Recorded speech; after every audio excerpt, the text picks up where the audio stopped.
Arrest చేసేందుకు పోలీసులు పంపించినందుకే మోదీ కక్షగట్టి కవితను జైలుకు పంపించారన్నారు. కవిత అరెస్ట్ అయిన తర్వాత మొదటిసారి స్పందించిన కేసీఆర్ ప్రధాని మోదీ ఓ దుర్మార్గుడన్నారు. అప్పుడు 111 మంది ఎమ్మెల్యేలు ఉన్నప్పుడే తమ ప్రభుత్వాన్ని కూల్చాలనుకున్న మోదీ ఇప్పుడు కాంగ్రెస్ ప్రభుత్వాన్ని కూల్చకుండా ఉంటాడా అంటూ ఆరోపించారు. రేవంత్ బీజేపీలోకి వెళ్తాడని అనుకోవట్లేదని, ఒకవేళ వెళ్లినా కాంగ్రెస్ ఎమ్మెల్యేలు వెళ్లబోరన్నారు. తమతో 20 మంది కాంగ్రెస్ ఎమ్మెల్యేలు టచ్ లో ఉన్నారని కేసీఆర్ సంచలన వ్యాఖ్యలు చేశారు.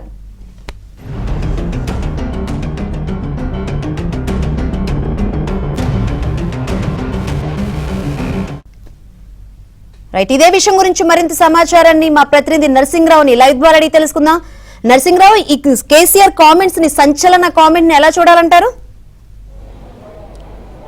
ఈరోజు బీఆర్ఎస్ పార్టీకి సంబంధించినటువంటి లోక్సభ అభ్యర్థులు అదేవిధంగా ముఖ్య నేతలతో సమావేశాన్ని నిర్వహించారు కేసీఆర్. ఈ సమావేశంలో మొదటగా బీఆర్ఎస్ పార్టీకి సంబంధించినటువంటి లోక్సభ అభ్యర్థులకి బీఫారాలను అందజేశారు. అదేవిధంగా ఎన్నికల సంఘం ఆ నిబంధనల మేరకు ఖర్చుల కోసము 95 లక్షల రూపాయల చెక్కుల్ని ఎన్నికల ఖర్చుల కోసము పార్టీ పక్షాన అందజేశారు. ఈ 17 మంది లోక్సభ అభ్యర్థులతో పాటుగా ఇటు కంటోన్మెంట్ అభ్యర్థి, అసెంబ్లీ అభ్యర్థి నివేదితకు కూడా బీఫామ్ అందజేయడంతో పాటు ఎన్నికల ఖర్చుల కోసము చెక్కుని అందజేశారు. సో ఈ సందర్భంగా ఎన్నికలకు ఏ విధంగా ప్రిపేర్ కావాలి, ఏ విధంగా ముందుకు వెళ్ళాలి అనేటువంటి వ్యూహ ప్రతివ్యూహాలను ఖరారు చేసేటువంటి క్రమంలో కొంత సంచలనమైనటువంటి కమెంట్స్ అయితే చేశారు.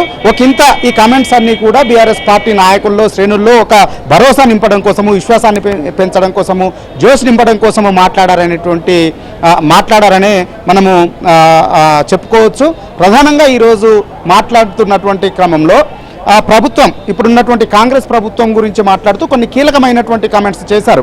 గతంలో మనకు అంటే బీఆర్ఎస్ పార్టీకి 104 మంది ఎమ్మెల్యేలు, అదేవిధంగా ఎమ్మెల్యేలకు సంబంధించినటువంటి 7 మంది ఎమ్మెల్యేల మద్దతు కలుపుకొని మొత్తంగా 111 మంది ఎమ్మెల్యేల బలం ఆనాటి బీఆర్ఎస్ ప్రభుత్వానికి ఉండింది.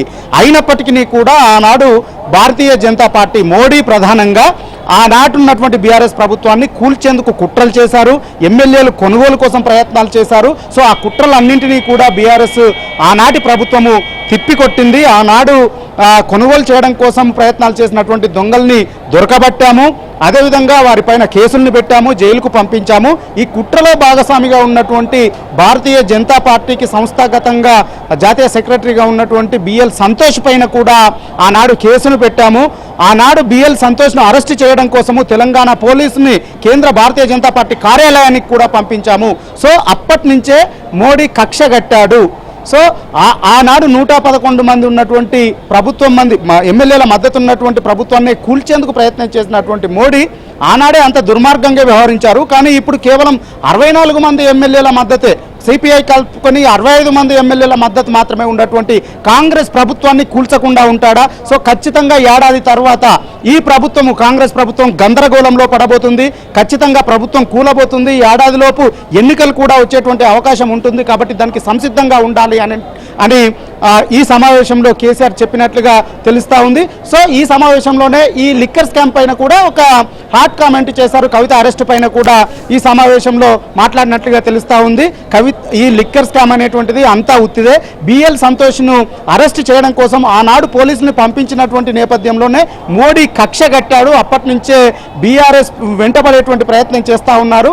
అందులో భాగంగానే కవితను అరెస్ట్ చేశారు, జైలుకు పంపించారు అనేటువంటి మాటల్ని ఈరోజు సమావేశంలో కేసీఆర్ చెప్పినట్లుగా తెలుస్తూ ఉంది. ఇక రేవంత్ రెడ్డి పార్టీ మారుతారు అని చెప్పి బీఆర్ఎస్ పార్టీ నాయకులు ఇటీవల చేస్తున్నటువంటి కమెంట్ పైన కూడా లేవనెత్తినట్లుగా తెలుస్తూ ఉంది కేసీఆర్. రేవంత్ రెడ్డి అయితే పార్టీ మారుతారని చెప్పి తాను విశ్వసించడం లేదు. సో ఖచ్చితంగా ఆయన కాంగ్రెస్ పార్టీలోనే కొనసాగుతారు. ఒకవేళ కాదుకూడదని చెప్పి ఆయన భారతీయ జనతా పార్టీలోకి వెళ్ళినప్పటికీ తమ పార్టీ నేతలు, ప్రధానంగా కేటీఆర్ లేవనెత్తినటువంటి అంశాన్ని ఆయన కోట్ చేస్తూ ఈ సమావేశంలో మాట్లాడాలని తెలుస్తుంది.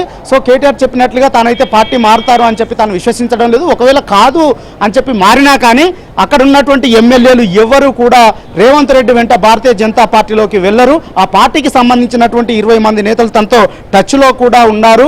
సో పాత ఉన్నటువంటి ఎమ్మెల్యేలు ఎవరు కూడా వెళ్లరు. ఒకవేళ భారతీయ జనతా పార్టీలోకి రేవంత్ రెడ్డి వెంట ఒకరిద్దరు వెళ్ళినా కానీ అటు ఆ భారతీయ జనతా పార్టీ ప్రభుత్వ ఏర్పాటు కోసము ఎంఐఎం ఎమ్మెల్యేలు మద్దతు ఇచ్చేటువంటి ప్రసక్తే ఉండదు.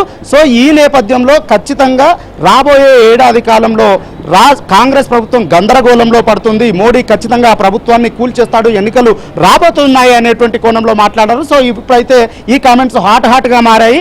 అయితే ఈ 20 మంది ఎమ్మెల్యేలు టచ్లో ఉన్నారు అనేటువంటిది, ప్రభుత్వం కూలిపోతుంది అనేది, అదేవిధంగా సిద్ధంగా ఉండాలి ఎన్నికలకు అని చెప్పి, సో ఇవన్నీ కూడా ఈ రాబోయేటువంటి ఎన్నికలు కొంత సంక్లిష్టంగా మారాయి, ఛాలెంజ్గా మారాయి. సో ఈ నేపథ్యంలో కొంత గౌరవప్రదమైనటువంటి స్థానాల్లో గెలిచవలసినటువంటి అవసరం ఉంది.